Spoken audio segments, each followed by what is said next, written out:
Let me show you how to make almond paste at home. Perfect to add to your delicious bakes.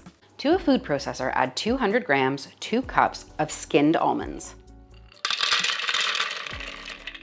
If you haven't got a food processor, you could use ground almonds or almond flour. It just might not have quite as fresh a taste. Now pulse these until they come into a coarse, sandy crumb. Any more than that and you'll get almond butter. We want a little bit of texture in this.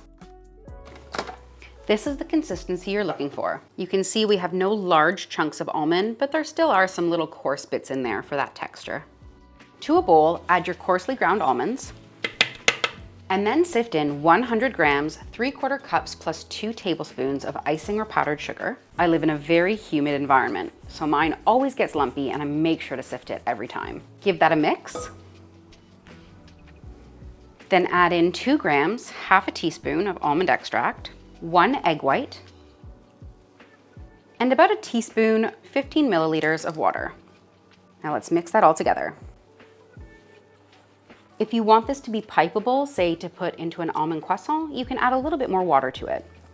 Or blending the entire thing in the food processor will make the paste a lot smoother. This is the consistency you're looking for. You could use this straight away, but I like to grate mine up into fine little pieces, so I'm going to pop it in the refrigerator to firm up. Pop it onto some cling film and then use the cling film to form it into a log and into the fridge. I find the easiest way to use your almond paste once it's been chilled is to grate it. It will defrost or soften up faster and you can use it in whatever recipe you need it for. And if you get pieces that break off, again, just break them up with your hands. We're just looking for smaller pieces of the almond paste.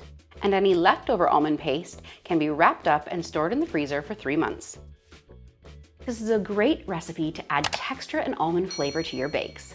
I'm using it for a Swedish semla, but it's also great in an almond croissant. Or why not tuck it into a sweet focaccia with an almondy glaze on top? Delicious.